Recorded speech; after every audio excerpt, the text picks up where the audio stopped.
Bonjour messieurs, dames, bienvenue dans cet instant café.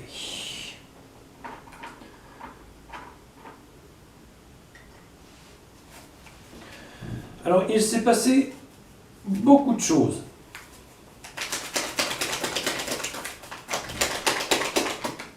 Monsieur Zemmour a été condamné. C'est pas une surprise. Pour ses propos. Ces propos étaient lesquels? L'immigration est responsable de tous les maux de la France, vous l'ignoriez. L'immigration est, responsable des différents trafics de drogue, des différents trafics d'armes, du djihadisme, et de tout ça réuni. Vous l'ignoriez.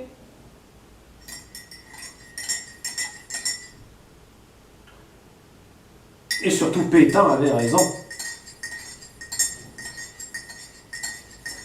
Bon. Eh ben, voilà comment on se fait condamner pour apologie à la haine. Et autres. Bon. Bien. J'ai jamais donné mon point de vue. Alors je vais le faire au sein de ce tuto. Crime et criminel. Je cherche une seule et unique chose, l'argent. De préférence facile. C'est un peu plus compliqué que ça. C'est un peu plus compliqué que ça. Parce que crime et criminel, ne mélangeons pas crime et criminalité si nous allons par là. Je vous explique mon point de vue. Un dealer se donne beaucoup de mal à se fournir et à faire fonctionner son point de deal. Et c'est un groupe. Ce groupe travaille.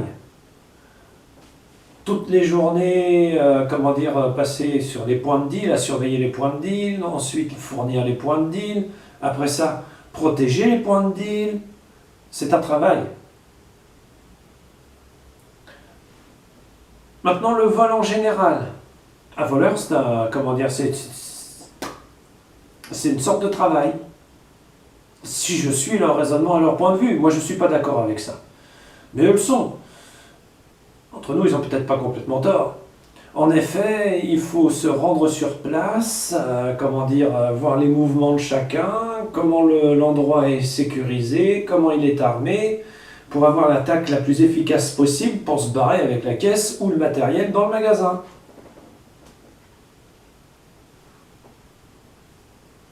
Il faut avoir deux brins de cervelle.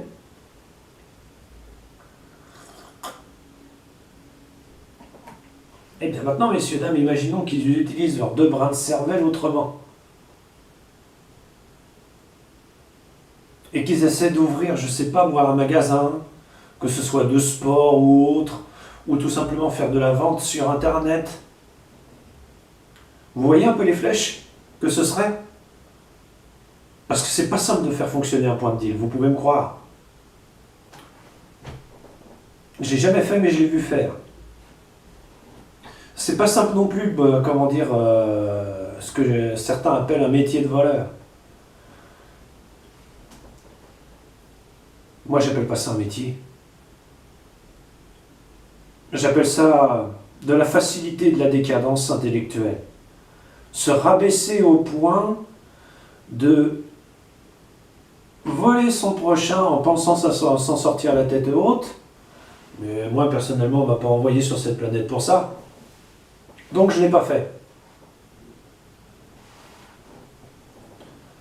Je ne sais pas pourquoi les dieux m'ont envoyé ici.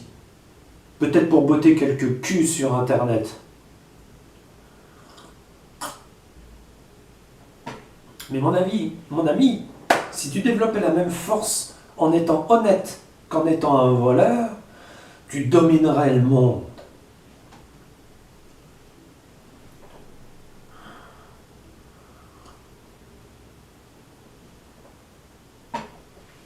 Vous comprenez là où je veux en venir avec mon raisonnement? Mal comprises vont être les choses, mal perçues va être ce que je viens de dire. Je n'encourage pas, je dis juste, ok, allons par ici. Pourquoi les migrants tombent dans la drogue facile, la prostitution et la délinquance en général? Vous avez déjà dû fuir votre pays en guerre pour débouler 3 pays plus loin? Mais vous êtes en sécurité nulle part, mon ami. Et comment vous vous nourrissez? Comment vous mangez? En affûtant des couteaux?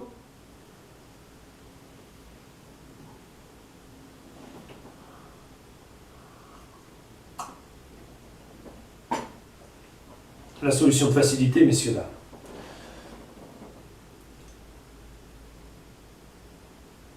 C'est donc compliqué. Alors, dire que drogue, vol sont l'apanage des migrants est une erreur. Pourquoi? Les migrants, en général, sont partis avec ce qu'ils avaient. Et arrivés en France, ne sont pas les bienvenus.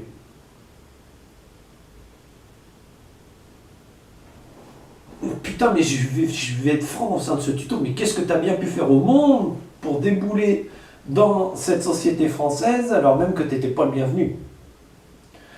Et quand tu n'es pas le bienvenu, on trouve des prétextes fallacieux. Comme ce sont des trafiquants de drogue, vous l'ignoriez, ce sont des violeurs, vous l'ignoriez, ce sont des inadaptés, vous l'ignoriez. Et ceci et cela, pourquoi? Ou les faire fuir, ou les voir partir. Pour dire ensuite, vous voyez, je suis le super-héros qui vous a sorti d'un marasme à venir. Toi, t'es là. C'est quoi ces blaireaux? Et ça me fait un peu peur.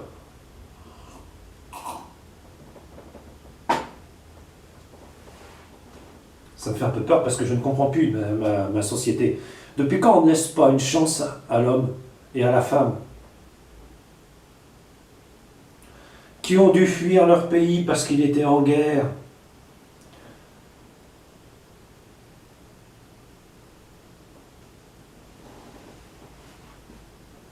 Je pensais qu'on avait appris quelque chose de la Deuxième Guerre mondiale et de l'immigration française, mais je crois qu'on n'a rien appris du tout.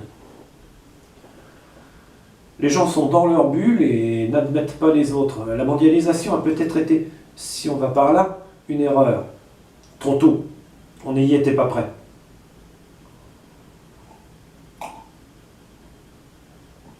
Saisissez bien la complexité de mon raisonnement dans cette minute café. Peut-être que les Français n'étaient pas adaptés au monde moderne. Et les migrants nous l'ont rappelé.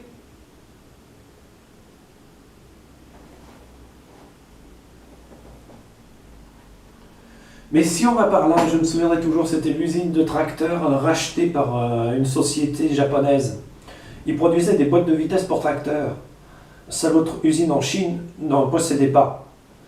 Alors du coup, avec la mondialisation et l'arrivée de l'Europe, ils ont racheté l'usine de tracteurs, repris les boîtes de vitesse et ont complètement laissé tomber la France et les Français salariés en France.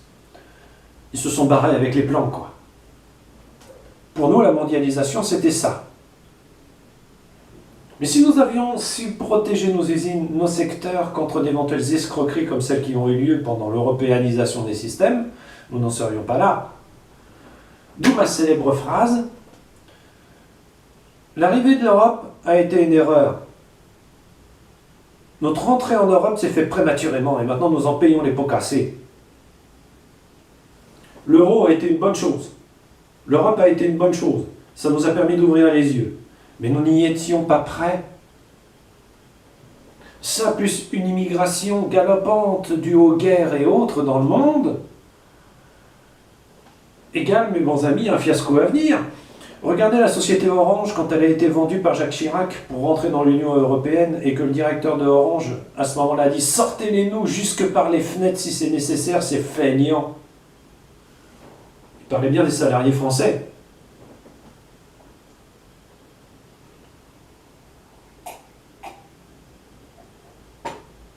C'était il y a longtemps, c'était en 1990, 92. Ça aurait très bien pu être maintenant.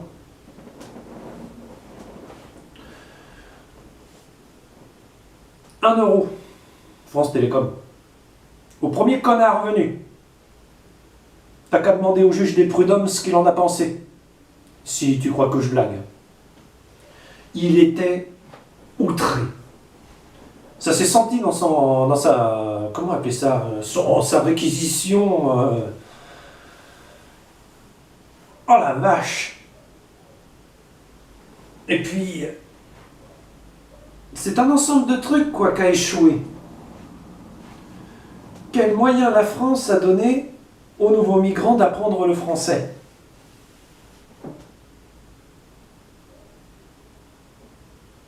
Quel moyen a donné la France aux migrants de s'intégrer dans cette France? Attention, je ne parle pas de matériel. Je ne parle pas de télé, de magnétoscope, de lecteur DVD, je parle pas de... mais je parle de bouffe, d'appartement et d'éducation.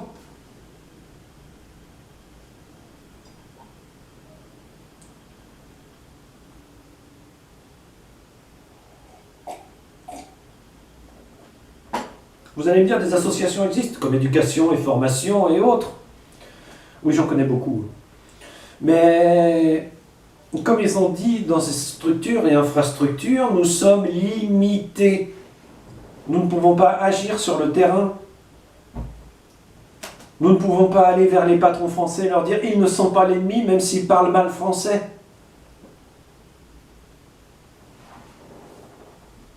Parce que m'en veux pas, mais dans ta France, mon pote, il est plutôt nécessaire de parfaitement connaître la langue et les justes et coutumes. Il est même idéal que tu te pointes à un rendez-vous d'entretien en ayant connaissance de ce que produit l'entreprise, comment il l'a produit, où il l'a produit et quels sont les fonds et autres. Le patron, il adore.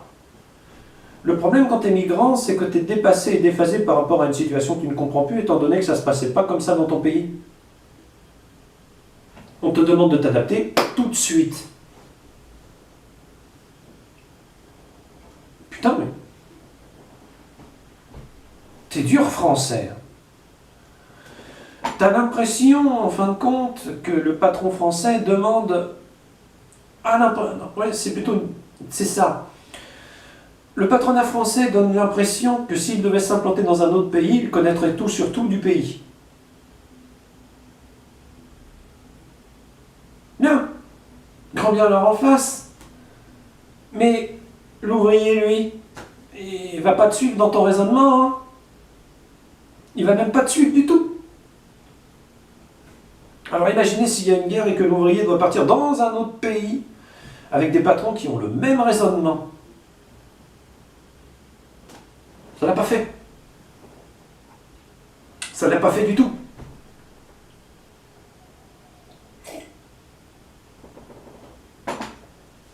Alors quand en plus tu traînes ta couleur de peau, ah, la couleur de peau. Je vais peut-être dire une bêtise parce que je suis blanc, mais j'ai l'impression que quand tu es noir, on ne cesse de te le rappeler. Alors vous venez de quelle partie du monde? Ah, moi je viens de Côte d'Ivoire, je suis ivoirien. Non, vous êtes noir. Ah, vous venez de quelle partie du monde? D'Algérie? Oui, oui, je suis algérien. Ah, bah vous êtes beurre alors.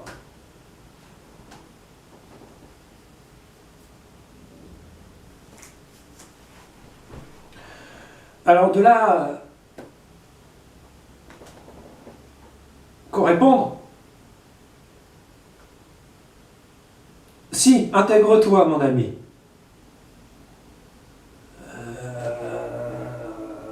Tu mets tes gamins dans l'école française. Bon. Ils leur font bouffer de la viande à tous leurs repas, t'es même pas sûr de ce qu'ils bouffent, parce que le personnel en cantine a un ordre, donner la viande. C'est vrai, hein, je vous jure que c'est vrai. Ensuite, il n'y a pas de halal. Parce que le halal, c'est religieux, donc ça n'a pas sa place dans les écoles publiques. On n'a pas rassuré les musulmans, parce que, comment dire, je vous rassure les musulmans, c'est pareil pour toutes les religions. C'est recta, quoi, hein, c'est la France, hein. Ensuite, il y a du porc partout, avec des pièges à la con à éviter. Naturellement, là-dessus, tu ajoutes alcool, tabac. Bon, on n'est jamais trop prudent, hein. On est jamais trop bien, quoi. Tu prends un shaker, tu scoopes, et là, bah, tu comprends que dalle. Et on me dit, mon ami, adapte-toi. Putain, t'as du mal. Vous voyez où je veux en venir progressivement? Fondamentalisme.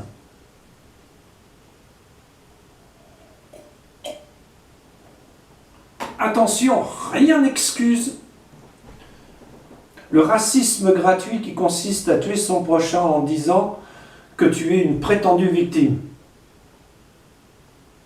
Hitler l'a prouvé, Staline l'a prouvé, eh oui, le petit père du peuple, hein, qui avait bien besoin de médicaments quand même. Hein. En Afrique, ça l'a prouvé aussi. Bref, comment dire, racisme, chasse et tradition, quoi. Eh ben, non, je suis con, c'est pas rendre hommage aux chasseurs qui font un métier noble. Désolé. C'est juste une image. Mais ça m'énerve. Alors du coup, j'en parle, mais autant pisser dans un avion. Donc quand M. Zemmour est arrivé en disant l'excuse classique à la française, tout est de la faute des migrants et de la nouvelle immigration parce que ce sont des... D'accord. L'excuse classique, monsieur dame. Un cerveau qui va mal. Comment on lutte contre ça si... Enfin... Ça me tue. La drogue, je vais vous avouer un truc, gangrène le pays. L'alcool, c'est pareil, le peuple a besoin de tafia de toute façon, pour continuer de vivre et survivre dans cette société de merde qui ne fume pas ici, qui ne boit pas. Et dans le futur, que les dieux me pardonnent, mais vu ce que je vis dans mon quartier, qui ne se drogue pas, pour tenir le coup. On se croirait dans une chanson, de rock ou de rap. C'est ça, ouais, pour tenir le coup. Et là, ça me laisse dubitatif. Si le chanteur avait raison dans son temps, pourquoi on ne l'a pas écouté, quoi? Des solutions existent, mais... c'est le bordel. Personne n'y voit clair.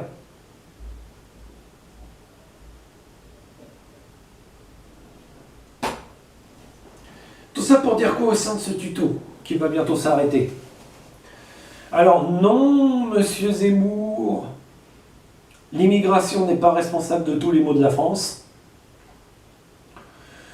Oui, c'est une immigration subie à cause des guerres.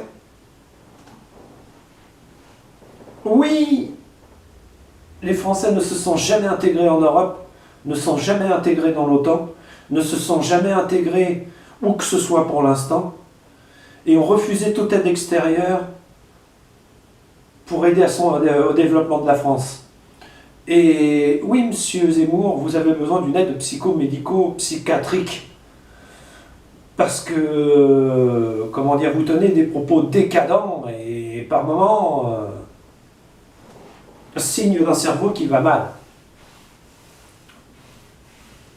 On en est là, hein. Moi, personnellement, je connais toutes les couleurs de l'arc-en-ciel.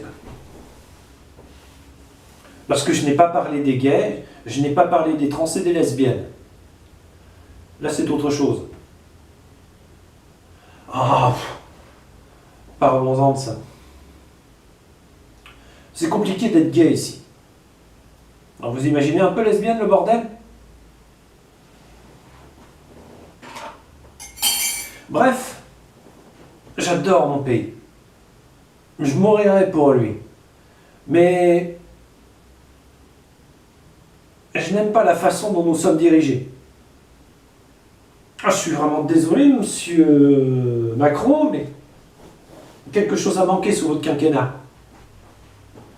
Oui, il est cet esprit typiquement français de développement coercitif qui consiste à dire à M. Zemmour d'aller se faire mettre. Même s'il y a eu quelques petites piques. C'est le seul reproche que je ferais.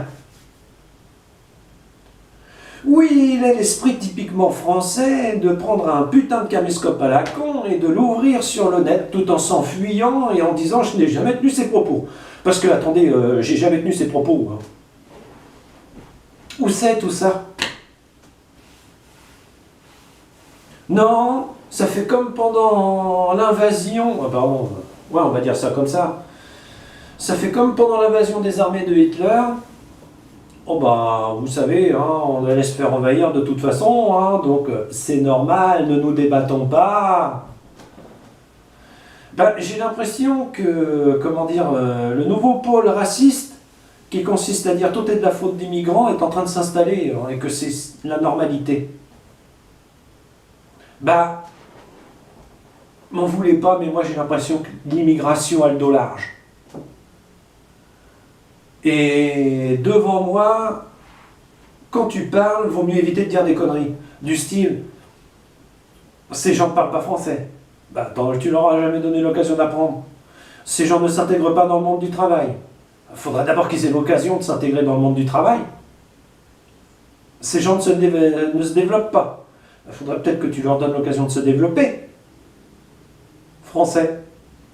Et là, c'est marrant parce que plus je m'explique, plus je dis pourquoi, comment, où, qui, quoi, quand, jusqu'à Martin Luther King si c'est nécessaire. Et ces citations, il en a une super. Eh ben, on m'aime pas. Je suis pas aimé. Et ça me désole. Voilà. J'ai terminé mon café. Et j'ai plus de sucre vanillé. Faut absolument que je refasse une minute café. Je suis vraiment désolé de vous avoir tenu la jactance aussi longtemps. Mais c'est mon point de vue. Française, Français, ne vous bornez pas à une couleur de peau ou une religion. Voyez au-delà des apparences.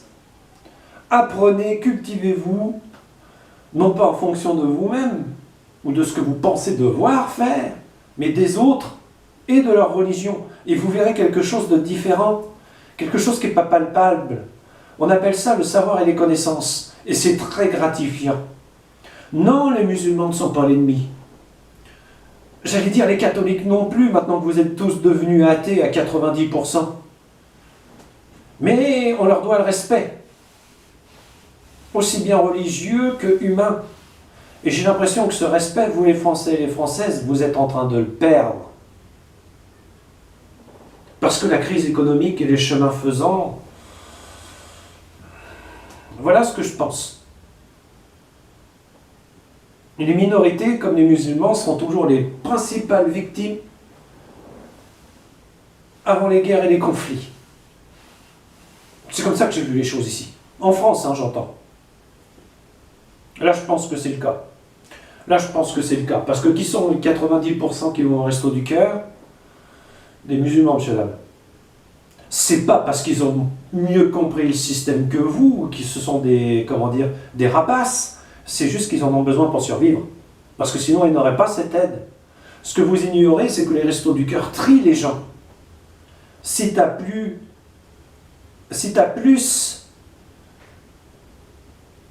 que 750 € pour vivre, tu peux aller te faire foutre. Et ils te le disent. Mais gentiment. Donc moi j'ai une question, si on va par là, pourquoi il y a une majorité de musulmans qui vont au resto du cœur s'il n'y a pas stigmatisation des minorités? Je dis ça mais je dis rien de plus, moi. Je dis ça mais je dis rien de plus. Parce que trouver du travail ici, c'est le parcours du combattant. Je dis pas que c'est impossible, hein. C'est très possible. Mais pour le garder, bonjour. Là, oui, tu peux t'accrocher. Bon, passons. Bref, la situation est déjà assez compliquée en soi sans qu'on stigmatise un peuple ou une religion pour justifier des erreurs passées ou avenir d'une politique défaillante. Voilà mon point de vue. Je ne suis pas aimé pour mes propos. Je n'ai pas à être aimé pour mes propos. C'était la Minute Café. Là où j'ai ouvert grand mon four à merde. Mais de toute façon, entre nous, YouTube, vous savez, c'est comme de pisser dans un violon ou dans une guitare. Hein. La guitare marche beaucoup moins bien, mais c'est diffusé quand même, quoi. Donc maintenant, si vous me pardonnez, mais c'est pas mon genre de bousiller une guitare ou un violon. Donc je vais essayer de sauver la situation en disant qu'un autre avenir est possible. Mais en communauté. Souvenez-vous de ce que disait un empereur chinois ou japonais, je ne me souviens plus bien, je crois que c'est japonais. Peu importe la couleur du chat, tant qu'il attrape des souris. Ça fait la même chose de la part des nouveaux migrants. Peu importe la couleur du